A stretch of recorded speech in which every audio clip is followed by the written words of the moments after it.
Boom, baby. All right, let's get these claps.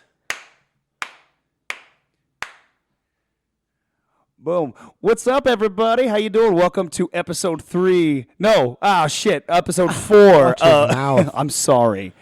Is this episode 4? This is episode 4. Welcome to Two Coaches. Today, we're going to be talking about, can you train focus? Let's jump right into it.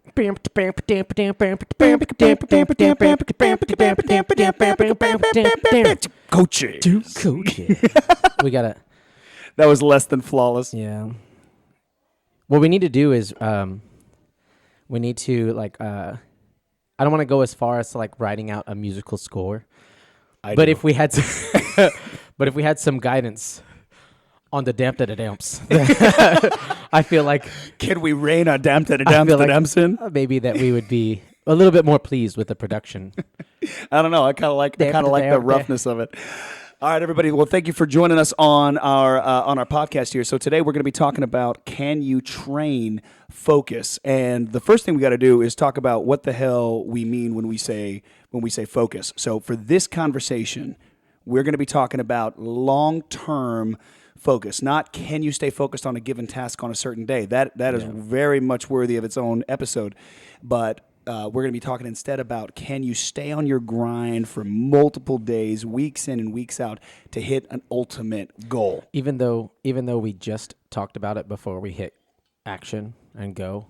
We have been talking about this for a little while. Even though we've been talking right now, right? Maybe it's the headphones squeezing my brain together. I don't know. For the first time, I was like, yes, there's a big difference between finishing this paper and long-term goals. Oh yeah, which I know. And that's what you said earlier. But right now, when you said it, I was like, yes. I think it's the headphones on me. Very important. I feel maybe I have more credibility now. So when we got to make a couple of assumptions to have this conversation. First thing that we got to assume is that you or me or whoever is needing to be focused on the long term, that you have already established a really solid goal, a really good target for yourself, because that's the first thing that you need. So we're going to assume that you've already done that. And we're going to go ahead and assume that you have already established a badass plan to follow. And you've defined, these are the things that are good that are going to get me to my goal, and these are the things that are bad that are going to take me away from my goal. So we're going to start from there. Now we're going to talk about how do you stay focused, and can you train yourself to be focused on doing those things for the long term. Yep. Yeah.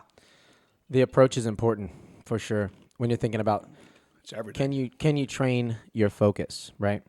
Like we were just talking about a second ago, I used to work at a weight loss ranch. Oh yeah, that's where you got your start. So it would, I guess now later in not just the fitness game, but now in training for this long and being around myself for this long and dealing with other people and their own goals, all different perspectives, I realize now it was so much easier than to have these aha moments at the ranch, which they're easier to, you can have them all the time, but they're so much easier there because people were isolated and they were out of their own reality. Yeah. They weren't going to clock in the morning. How did the ranch work? So, shout out to Rancho Cortez. What's up, Rancho Cortez? If you ever want to come on the show. Cheryl, I haven't even sent you this link, but as soon as you listen, you'll be like, Michael mentioned me. Aww. I miss Cheryl. I miss you, Cheryl. I don't know her. She's awesome. But it was cool. So it was a dude ranch out in hill country. Okay. People would come out there for the day trips and go on the horseback rides, hang out with the cowboys, drink beer, whatever. They had a fitness ranch aspect to it. Mary and Larry, the owners, they had this concept, this idea, and I don't know where the inception of it really began, but it's been around for a while, and they started taking people on hikes. It butts up right next to a natural area in the hill country. Oh, crazy. They would go on hikes, and then there started to be these fitness regimens, and they started cooking meals for them. Then they had life coaches come out and a massage therapist. Holy shit. And it turned into this big thing. And a buddy called me, and I was working at CEC Entertainment. Are you talking about Chuck E. Cheese? Yeah. Okay. Worked for the entertainment industry for a little while. It was before his dramatic weight loss. Before Chucky's, the Chucky the mouse. Yeah, he did go through his own little transformation. Yeah, you know what I mean? You got to learn to love yourself. But he called me and was like, dude, I know you don't want to work there. He was actually looking for my brother. Oh, They wow. were in the same grade. My brother was not doing fitness stuff at all, but he was looking for my brother to come and help him do this program. Right. I went. I was like, I'll do it. Yeah. He was like, yeah, come on out. So I got like a little first like knockoff cert, and then first week there, I was like, I need an actual cert. This is gonna be real I'm gonna complicated. kill somebody on accident. I was like, yeah, push-ups, let's do it. And then we got there. Like I remember this. There was a gentleman there who was ready to get after it. He was ready to just kill it, but he was like 450 pounds. Holy crap. And just the idea of me telling this person to get down and do some push-ups, I would have been like, get out of my face, dude. Yeah. The reason that's so important for those of you listening, when you have somebody who is at that size, the way that their body expends energy and the way that they have to feed themselves is way, way different than somebody who is, closer to 200 pounds or closer to 150. It's so different. Figuring out, so we have these... Complicated. We had our consultations in the beginning, so nice to meet you, shake hands, let's go into this room together, like a table, like we are now, and talk about your whole life. Like, I'm good at that in general. Yeah. But when it comes to, back then, too, when it comes to, all right, so you're here for a month, you're here for 2 months, you're here for 3 months, you're here for 2 weeks, whatever the time frame was, we'd put a plan together in how to get this person in the right direction, right? It still took me about 6 months or so of working there before I was like, this has nothing to do with this plan right now. Right. This has nothing to do with this 6 week, this 4 week, 8 week, 12 week plan that they're going to be on over the next. Because I think, when I got there too, it was so like, oh yeah, this is going to be good. Help people lose weight, get them focused. Everybody's coming from all over the place with all their own with their own life, their own story. And we were trying to cookie cutter things. Gotcha. So you worked at this ranch, and the setup was people would come from freaking all over. You're telling me earlier that people came from other countries. I had somebody from Egypt. That's crazy. One of my favorite was not for weight loss, but it was a couple. Uh-huh. And Hans, Hans, dude, that almost 70, in his late 60s, would walk around the ranch with ski poles in a tracksuit. Wow. And he'd be like, hello, Michael, good morning. He would come and talk to me. He knew 6 languages. He was in a militia growing up. What a badass. Yeah, dude. So you're on this. So all you're kinds on this of different ranch, people. All different kinds of people, but they're secluded. They've left their day-to-day life to come to this ranch to do this one specific thing. Yeah. How did that change the dynamic? Because when you remove somebody from their day-to-day life and you train them in this little vacuum, it's way different when they get out. Yeah, man. So how did they stay focused on the way out? So over like I said, it took me about 6 months, almost a little bit less than 6 months, and my buddy was like, "Peace out, I'm leaving," and I was going to be in charge of this program. The guy that brought you in, deuced out? Yeah. Cool. Yeah. He was good. He was. I remember in high school, he made Arnold Schwarzenegger's encyclopedia his Bible. Oh wow. And we'd be like, read these chicks. They want to sleep with you right now. And he'd be doing curls I can't. That's not on the plan. No joke. So he left. That's awesome. He left to Lifetime Laguna Beach. Became a surf instructor and he looked like Thor. What a crazy path. Yeah. So when he left, I was like, "Hey guys, it's me. I'm your director now." I'm not. Thor has left. They were the funny guy. Welcome to Loki's land. Yeah. But yeah, so it took me 6 months before I was like, okay, I cannot, not for the program, for myself, as a person, I was like, I cannot keep allowing people to come in here, put in work, and then flutter back into reality. Why not?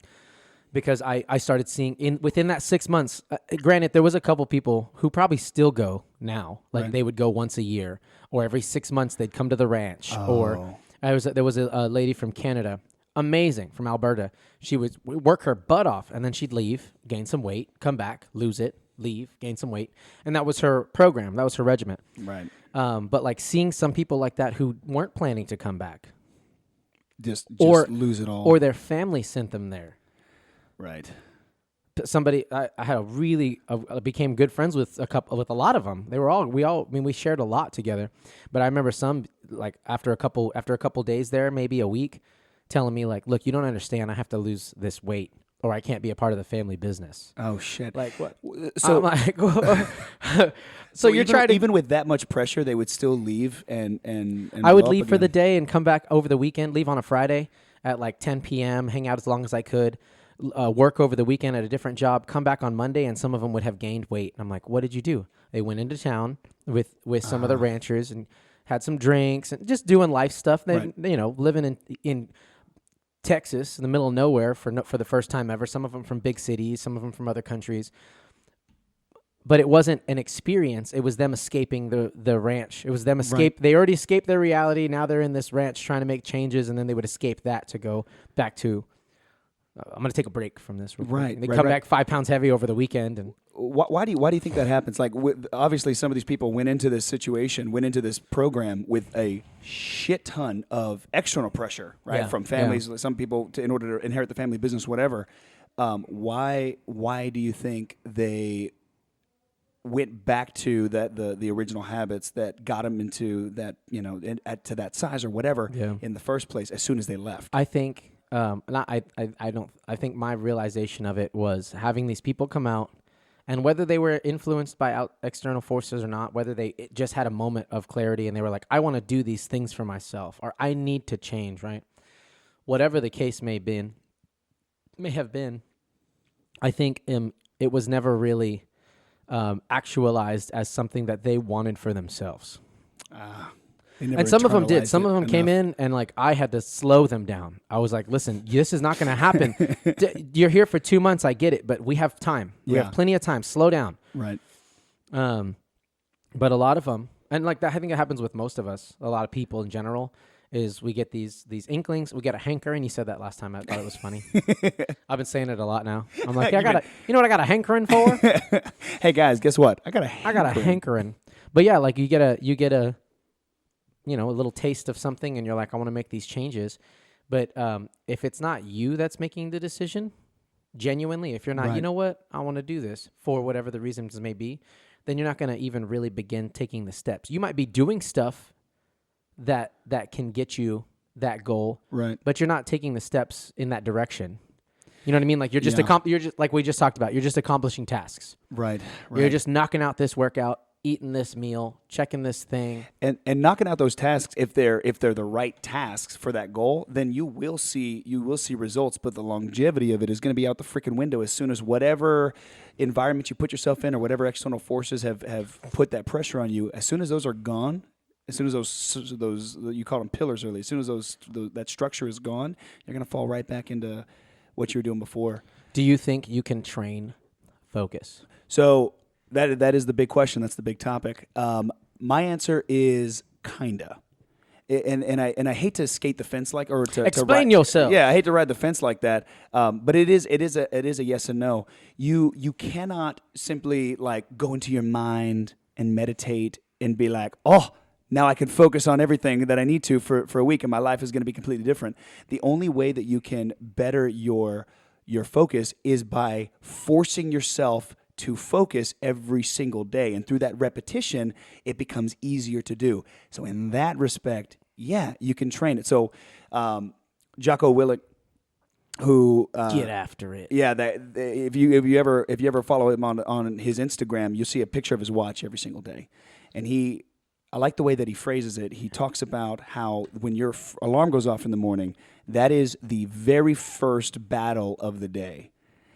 And you are either going to win it or you're going to lose it. Winning it is getting your butt out of bed and going and getting after the day and doing whatever it is you need to do at the beginning of your day. Losing it is getting nice and comfy, rolling back over and hitting the snooze. Every time you hit the snooze, that's another loss. Yeah. So if you can look at a simple task like that at the beginning of the day and every single day know that that's the battle you're going to be stepping into and force yourself to get your butt out of bed and win that battle, then over time that battle becomes easier to do. It becomes a baseline for you. It's not even a thought. You just get up and go. Yeah.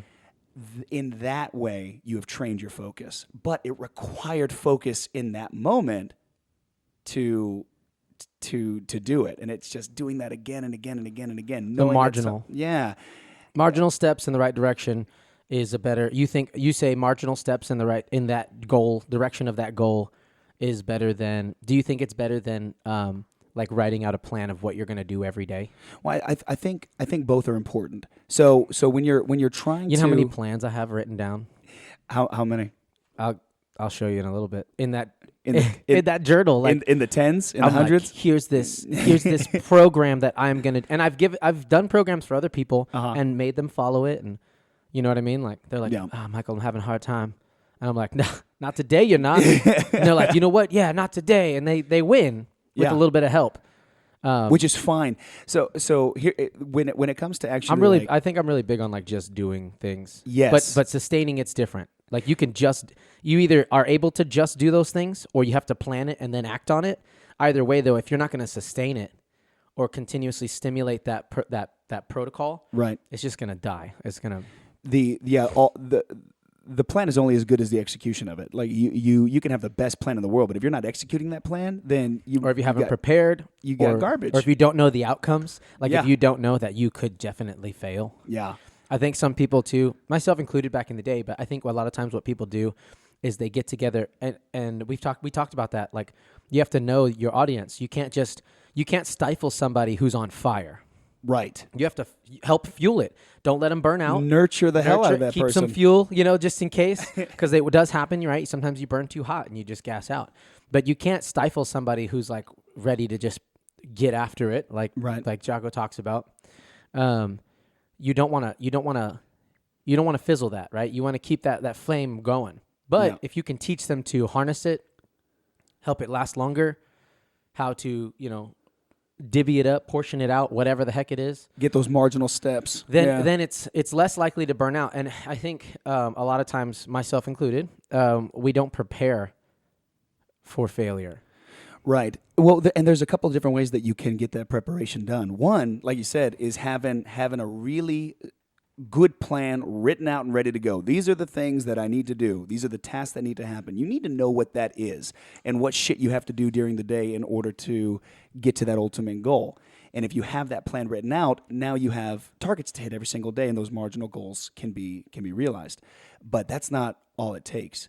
There also has to be a mindset shift. You have to have a paradigm shift if you want to have even a shot at doing anything for the long term, whether that's weight loss, getting stronger in your lifts, or getting your money right, getting anything, your marriage correct.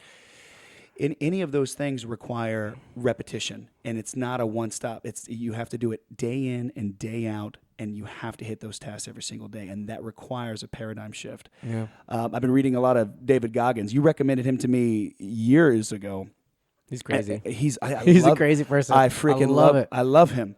Some people hate him. Yeah. Well, he speaks really, really bluntly, and that can be difficult to hear, especially if you're going through a rough time. It can feel like somebody's just trying to kick you when you're down. The difference is too, I think a lot of people think they are following suit, like they think they're being like that kind of person in their speak and in their actions and stuff. But it's all just like for show. Oh, I see. They really are like they're intimidated, or they hate themselves, or whatever the heck the thing is. They're put on the front. And him, I feel like, at least for the most part, it's just how he perceives things, and now he's telling other people about it. Yeah, and it's taken off. And so if you've never listened to David Goggins or read any of his books at all, he speaks super, super bluntly. Like if somebody's overweight, quote unquote, he'll be like, "You got to look yourself in the mirror and be like, I'm fucking fat." Like you have, like it's super raw and brutal. And to your point, a lot of people take that on and they'll start speaking in that way. But that's not what's important. The words aren't what's important. It's the mindset that he has behind it, which is you need to be honest with yourself, and you need to understand that the journey that you're on is going to suck at times.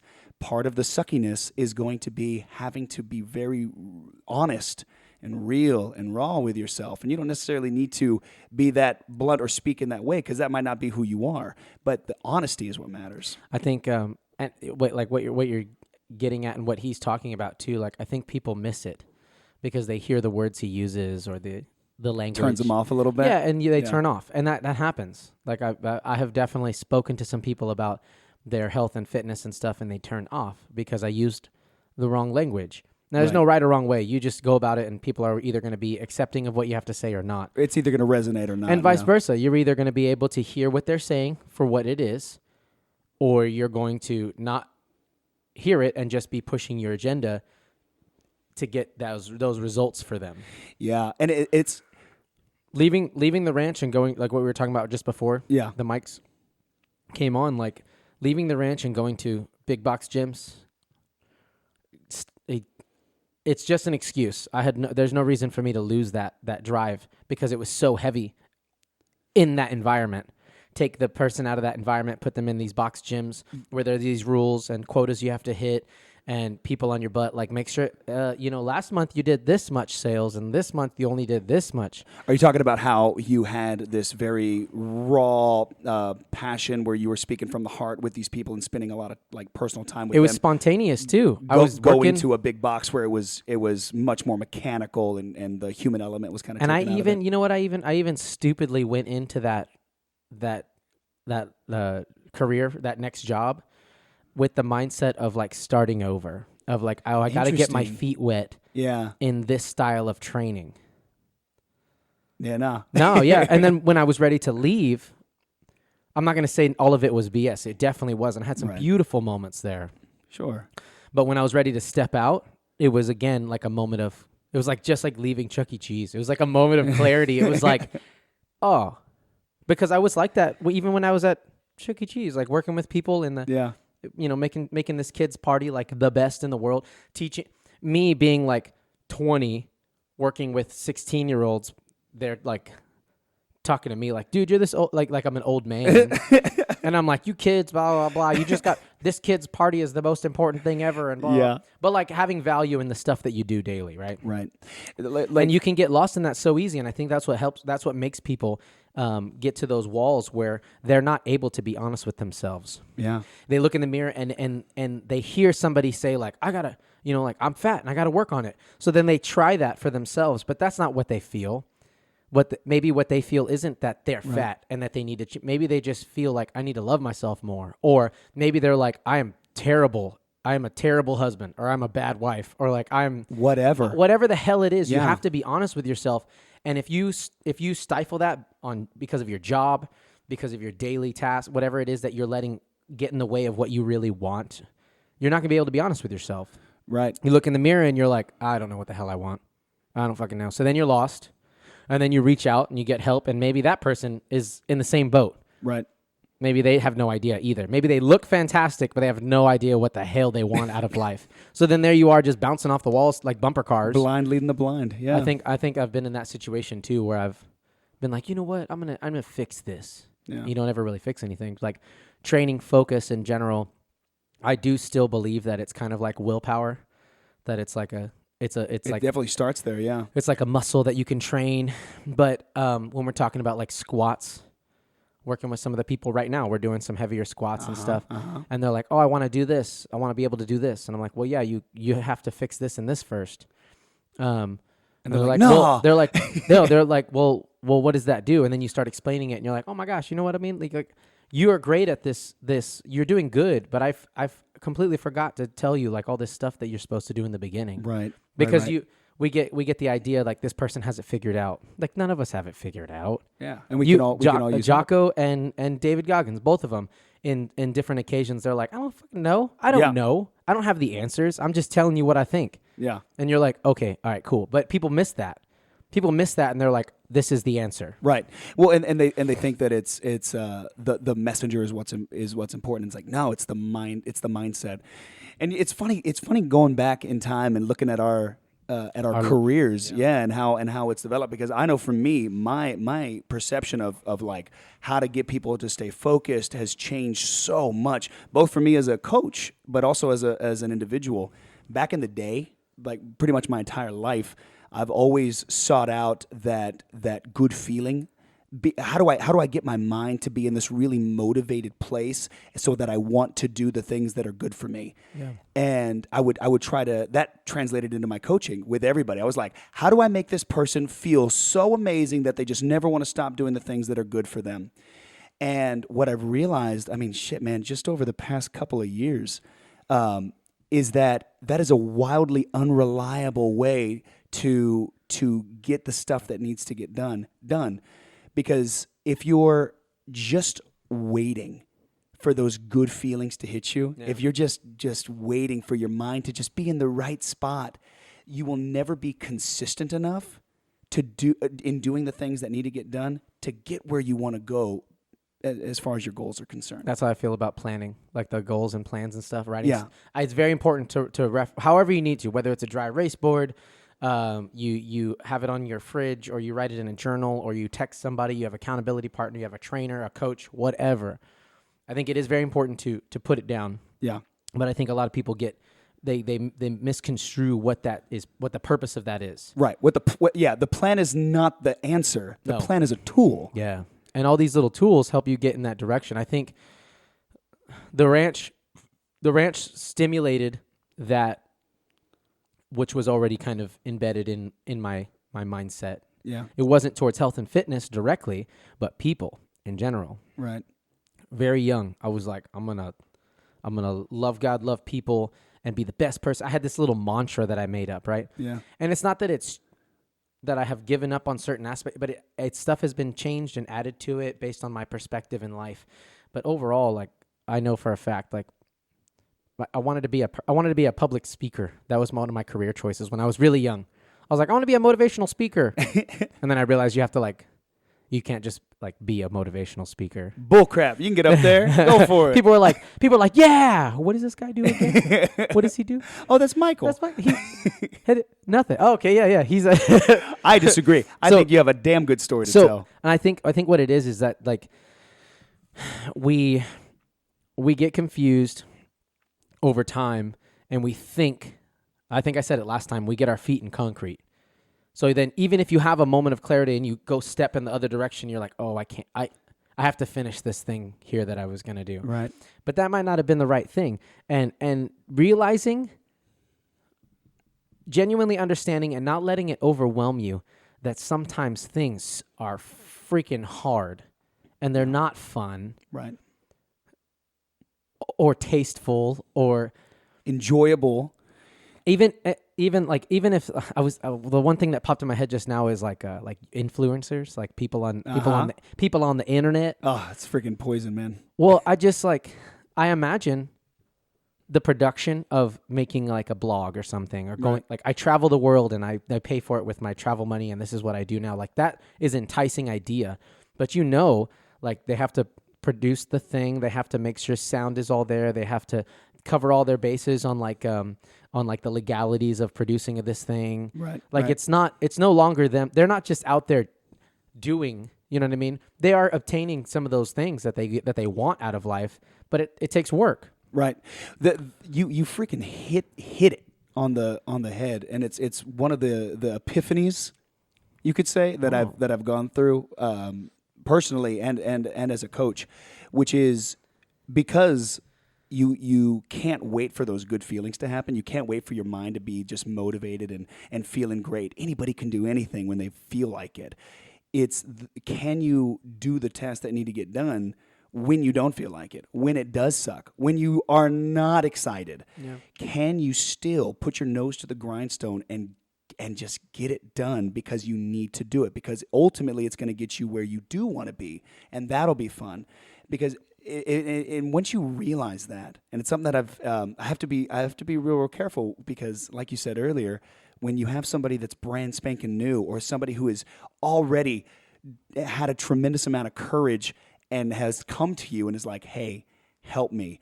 If the first thing out of your mouth is like, all right, guess what? A lot of this is going to suck. A lot of this is going to be stuff that you don't want to do.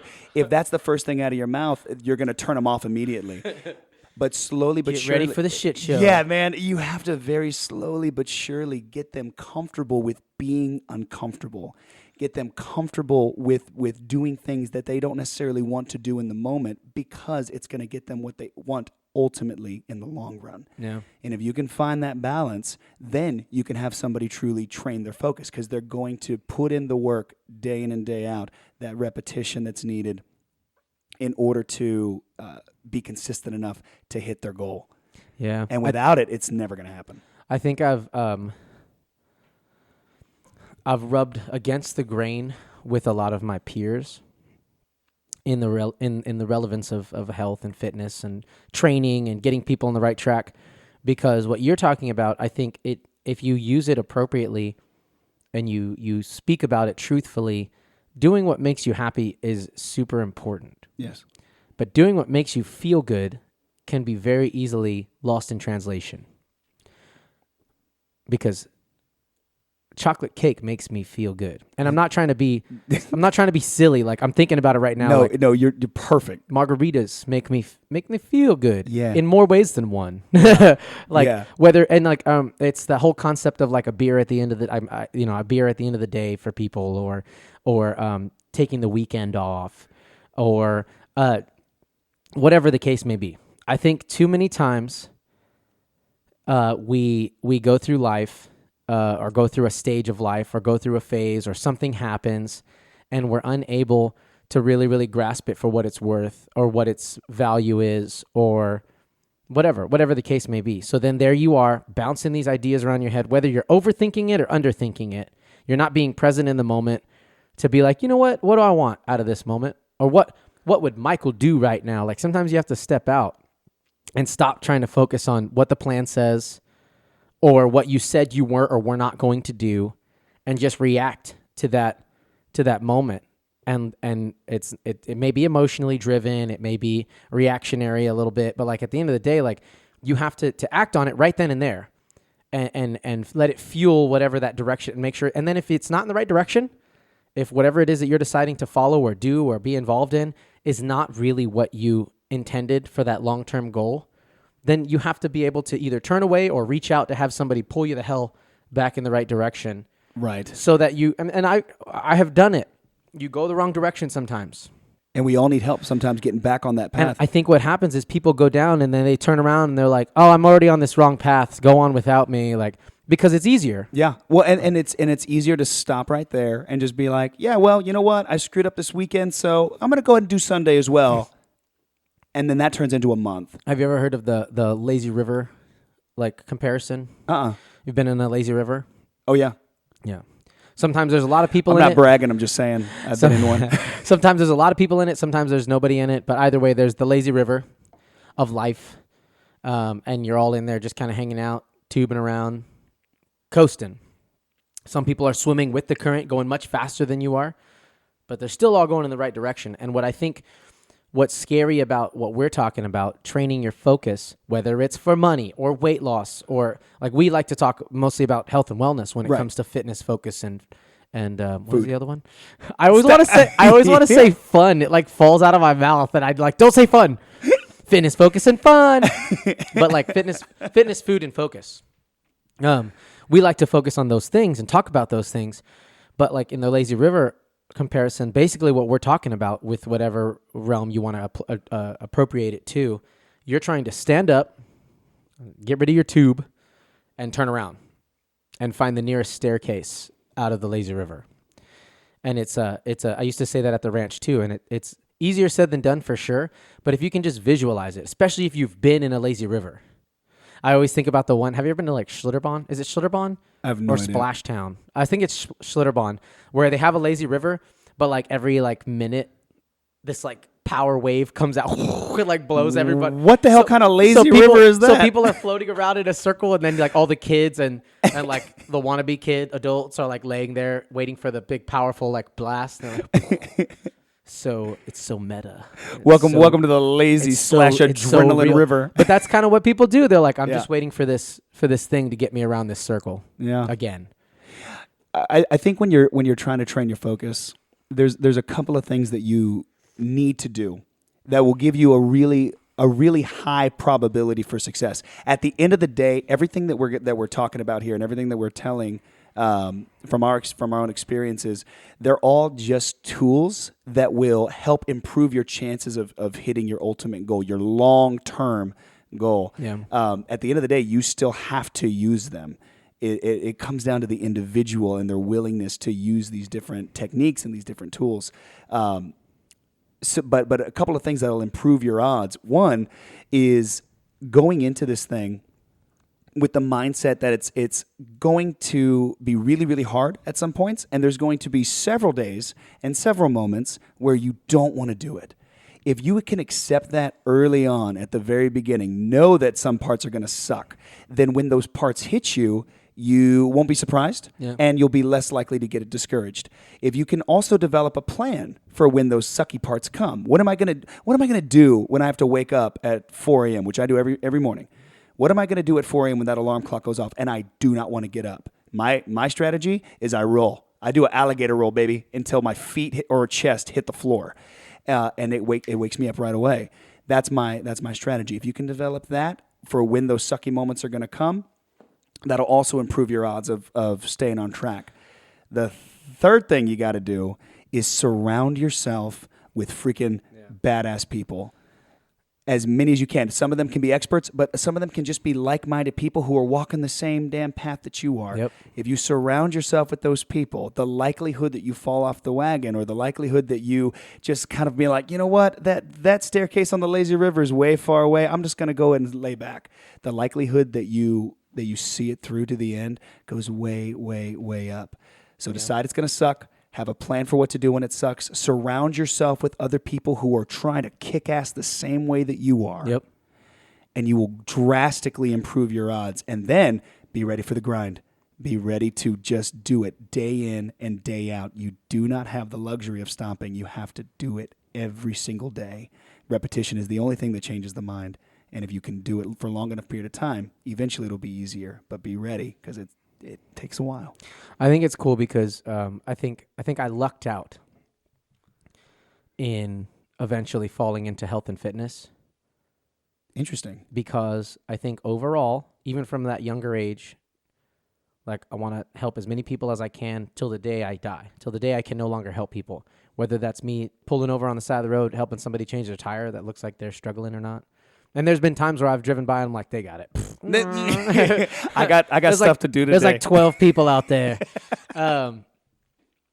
So, knowing when those opportunities come up to act on them and see. And you might get into those situations and obviously I'm not talking about just changing tires, but like you might get into those situations and people are like, no, I got it. And you're like, all right, cool. But at least you did the piece of you that you want to apply to your life, which is that. And that can trickle into all these other things that I think people get confused about goals, right? Your daily goals, your tasks, things that you need to accomplish, making the bed, finishing a paper, feeding the kids. I don't have kids, obviously, as y'all can tell. I'm like, feeding the kids. But like you were just talking about rolling out of bed. Mm-hmm. This morning, our dog. Sad story, but our dog's legs are going out, right? Oh, so Bella Butt's legs are going out. She's got I'm gonna say it wrong and Bianca's gonna make fun of me. So come on, say it. Degenerative myopathy. Wow.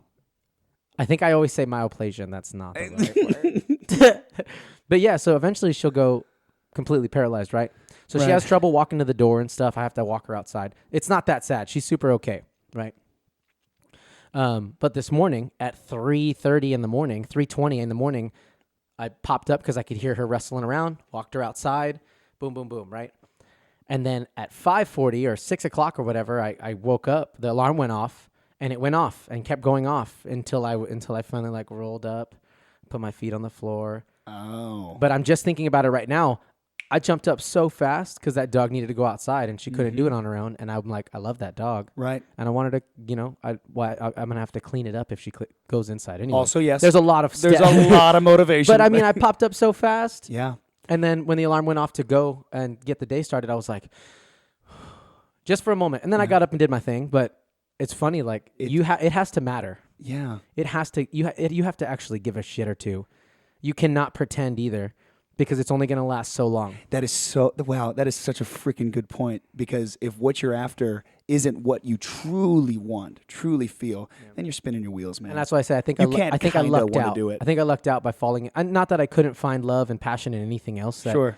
But like this field, you get to play around with so much bigger concepts than doing push-ups and getting fit and the scale number going down and your inches tightening up. Like, none of that shit matters, especially if you ended up, not you helping, but together you ended up getting closer in that direction for yourself and for the other person, for the client, for the member, for the gym, for whatever. Surrounding yourself with like-minded individuals. Yeah. How many pull-ups you can do is I always used just pales when you look at, can this person truly change their life? We'd go on these long walks, right? Real quick. We'd go on these long walks at the ranch, and people would be falling behind. And it's that's what I mean. I'm thinking about it now. I'm like, hell yeah, Michael. Yeah, that was good. It was spontaneous and real. It's very organic. It wasn't written down. I wasn't planning on it. Right. People would fall behind, and I'd come back, and I'd either grab them by the hand or walk with them with my hand on their back or something, or we'd just talk, and we'd be going. And some people would be off. Some people would be jogging. And I remember telling some people, like, this is what it's about, man. It's all, don't wait for me. Don't wait for me. I'm like, I'm not waiting for you. I'd rather walk. I want to walk back here with you, because when I go down and I just can't, and everyone's jogging by me, I freaking hope somebody's going to come and put their hand on my back and be like, hey, dude, it's all good. I'm going to cry right now. Dude. You know what I mean? Like, I can remember doing that for several people, thinking like, no, dude, this isn't about you being slow. Yeah. I pray and I hope that when I go down, some of these people around me that are also trying are going to be like, oh, Michael, what are you doing down there? Come on. And I'll be like, whether I'm like, oh, shit, you're right. Or I'm like, no, I can't. Or whatever that phase of my life might be. Yeah. That's how you have to be able to grasp onto those concepts and apply them because of those big goals. It can't just be that plan. This is the plan. Yeah. And here's the end result. Because it might not be that. Like what you said right there, like having people around you that will go back and will help you out, because they know the struggle. They know what it is to be at the end of the line. So it doesn't take the you're absolutely right when you said it. Some of them might be experts. Some of them might just be somebody who's in it as well. Like, we're all in it. We're all in it That's together. why I like health and fitness a lot, because it's the easiest way that I've been able to apply my life mantra, which is to help as many people as possible before the day I die. And it's not always fitness. It's not always working out. Yeah, it's funny how a lot of what we do takes a back seat. Like, your hips are too high in your deadlift, or your knees are driving in when you're doing your squat. I mean, that's certainly a very important part of what we do. But 90%, I'd say, of our job is to help people make these connections and to help them feel supported, and to make sure that they have all these tools directly at their fingertips. At the end of the day, motivation, it's been a hard lesson for me to learn personally. Motivation is a joke. I have given some, admittedly, not to toot my own horn, but I've given some damn good pep talks in my time. And I've gotten people jazzed, just freaking like, oh my God, let's conquer the world. And they have been in that mentality for about 12 hours until the next obstacle comes, because everything that I did was external. It was surface, a Band-Aid. There's such a deeper driving force that exists in all of us, and trying to, and at the end of the day, they got to do it themselves. It's that motivation has to come from within. Yeah. So almost all of our job is just saying, like, look, here are the tools. Here's how you use them. Here's a couple of techniques. Here's all these people that got your back and will pick you up if you're the last in line. Now walk. Yeah. Just get after it. Take those steps, and you got to do it every single day. Yep. Dude, you made me a little misty-eyed. Well, thinking about it right now, like, story. I think if I was trying to like grasp at like a beautiful thing to say, but dude, I can remember it being so just like it fell out of my mouth, and that person, I can remember one person saying it too, legitimately, like just seeing them be like, "I got you," like their whole thing changed, and I wasn't trying to do that. I was just telling them like, "I hope you pick me up when I'm back here," and people are jogging by, and they were like, everything. You could feel it. They were just like, yeah, of course I would. I got your back. Yeah. And it made me feel like, thanks. Yeah. Like the role switched for a second. Oh, that's you know so what I mean? freaking awesome. And whether they carry that into forever, I know that. Yeah. I remember that. And even if I never speak to that person again, except for one other time in my whole lives, I can be like, hey, remember that time? They'll be like, hell yeah. Yeah. That's a tricky thing too. Like you can give some damn good pep talks, and you can get people real jazzed up, and that motivation, that drive will last them, however long. And it's like, shit, so does what I say even matter? And then you have moments like that where you just said something, just one line, one sentence to somebody, and it sticks with them forever. I still have clients that come back to me and they're like, hey, remember that day? And I'm like, no. No, I remember them. But they're like, hey, remember that one time when I was real down on myself that day, and you were just like, look, man, everybody can train and do the right thing when they're happy. Champions are the ones who come in here and do what they need to do when they don't feel like it, or whatever the advice was. I think training. So overall, for our topic today, training your focus, right? Can you train your focus? I think it definitely depends on what you are trying to obtain out of it. Like if you're trying to focus on writing this paper, of course, stop getting up and distracting yourself or whatever the heck is getting in your way. Like put the pieces in place. Here's your topics. Here's your study materials. You did all this work. Now write the damn paper because it's due tomorrow morning. Right. You waited all this time to do it. I'm talking about myself. That's when I do my I do my best work. I was gonna say that sounded like a voice of experience right there. my mom, my wife, my dad, everyone will be like, yeah, that sounds like Michael. That sounds right. He's talking about himself. I did the same thing. But and then eventually you have to realize like that doesn't always work. I have to get this paper done ahead of time. Right. So the long-term goal is now let's pretend like it's that, because for some reason that's more applicable for people. For some reason, as human beings, we like to just grasp onto these tasks, and we're like, I have to accomplish all these tasks, and I only am a winner if I accomplish these tasks. Uh-huh. So fine, the paper of life that you have to write. Stop waiting until the last day and hoping that tomorrow morning you're going to get it going. Right. Is it trainable? Really depends. It depends on a lot, what you got going on. What you're going to apply and what you're going to take as don't put your feet in concrete, and make sure that you're malleable and flexible. Right. But you have to do the things. Otherwise, that focus is not going to chisel itself out. It's just going to be this big block of stuff that you're always carrying around with you, ready to use at some given point. When the mood strikes you or whatever. My mom used to we used to call it the bag of bags. The bag of bags? She used to have this bag, this purse, way too big to be a purse. And then sometimes we'd like go into the movies and she'd pull the purse out of the bag. Like, what the? Or we'd go, we'd go to like, I don't know why the movies just keeps coming into mind, but I remember her pulling a blanket out of the bag. Snacks. You guys want some fried chicken? I'm like, the bag of bags. My dad used to call it that. But that's kind of what we do. We carry around this like bag of bags, and we ruffle through it trying to figure out what the heck we need. And usually you have what you need in there. Yeah. But it just might take a while to find. Might be buried. And if you can, I'm not too OCD. I'm definitely like chaos. I definitely love chaos. I thrive in it. Right. But if you can at least, based on the last chaos I experienced, organize that little bit. When this chaos comes back up, I'm like, oh yeah, I know you. Yeah. And it's there. And that blanket is there that you need, or whatever the heck it is. These tasks, these tools that we're always trying to accomplish to get closer to our goal, if you're not really reaching for anything, you're just spinning your tires. Yeah. And for everybody listening at home still, if you stuck with us, by the way. Yeah, we went long. I don't give a damn. I like the long form conversations a little bit more. For some reason, every time the clock goes by, that timer that we're like trying to fit it in, I'm like, okay, it's already over. It's over. Yeah, we saw the 30-minute mark go by 20 minutes ago, and I could care less. I really like the long form. Anyway, for those of you who have stuck with us, remember that at the end of the day, it's you who has to walk the walk, and anybody outside of you can provide are strategies, tools, maybe give you some tips and tricks along the way. That's it. And as far as the tools that we recommend is, one, remind yourself that parts of this are really, really going to suck.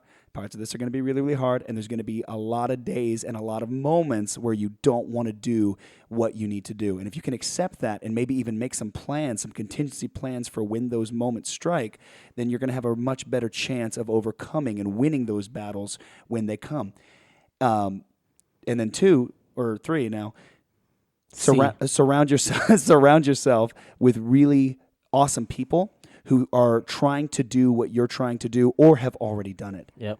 Surround yourself. Get if you're in a group where you're like, dude, I need to lose weight or I'm going to lose my shot at the family business, and you're hanging around with people who are going out and drinking every single night, and they're like, nah, eat it, it's fine. Just go do whatever in the morning. It's fine. Just eat, it's fine. If you're surrounding yourself with those people, you're screwed. Yeah. You are dead in the water. Get out. And if it really truly matters to you, whatever it is you're trying to accomplish, if it really matters, then it'll be worth it to go and find people to surround yourself with who will build you up and help you through and put their hand on your back when you're the last in line. Yeah. That those things will help tremendously. But just remember, at the end of the day, nobody can take those steps for you. Yeah. Damn, dude. I like it. Yeah. Are you wishing or acting? I don't even remember what that means. We have a little board behind us over here where we write down like little topics that we... To stay focused on. Yeah, to stay focused on. And I don't even remember what that bullet point was. Are you wishing or acting? But it makes sense. Stop wishing. Start doing acting. Yeah. Simple enough. If y'all ever have any, if y'all ever have any insights for Coach Rob or myself, whether it's podcast related or life related, but if it's podcast related, something you want to hear us talk about, something you enjoy hearing us a blabble-a-bon, let us know. Blabble-a-blon. Blabble-a-blon. Yeah. Blabble-a-pon. Blabble-up-on. Blabble-up-on? Blabble-up-on. That's what I meant to say. Blabble-out. Love it. All right. You beautiful man. Thank you so much. That was a good talk. Yeah. Go work on something. Whatever it is, you people. I do believe, not to push the topic on any further, but I do believe that every single person, if they want to have, this is a personal philosophy, if you want to have a meaningful life, you need to have some mission. You need to be after something. If you feel lost, or like your life's not going anywhere or whatever, it's usually because that mission is not defined or it's just non-existent. Yeah. If you so go like Coach Michael said, go out and attack something. Go do something. Anything. Just go have a mission for yourself. Either whether it's this big grandiose thing or if it's just something little that you've been wanting to do, go attack it. And if you if it has anything to do with in the realm of health and fitness, then and you don't know where to start, reach out to us. We'd love to talk to you. We'd love to. Or to if help it's you not out. health and fitness, if you're like looking at the lawn and you're just like, God, I have to mow that lawn, and you're being a bump and you can't fit a bump on a pickle. Get it? You're being a bump. You're being a bump and you need some help. I'll come mow your lawn. Not for free though. We're gonna talk. we're gonna talk the whole time about mowing that damn lawn. It's gonna be so annoying. You're gonna be like, I'm gonna mow the lawn because otherwise Michael's gonna come over here and preach at me about the damn lawn. I thought it's hard. I was like, did you just start a lawn business? Ladies and gentlemen, don't forget to call Trendset Lawn and Services. A subsidiary of Trendset. All right, guys. Until next time, please, if you like what we do and you like the podcast, share us around. Also, whatever platform you use, they have different rules. But go in, if you're able to, rate us and review us. Drop us a review. Let us know what you think. You're like, you guys are a bunch of idiots and awesome. Yeah, type it away. The more words you leave, the better it is for us. If you love us, and you like what you say, also drop us a review. And then share us around. I thoroughly enjoy this. Yeah, I'd like to keep doing it. This has been good. All right, guys. Well, until next time, this has been the Two Coaches Two Podcast. Coaches.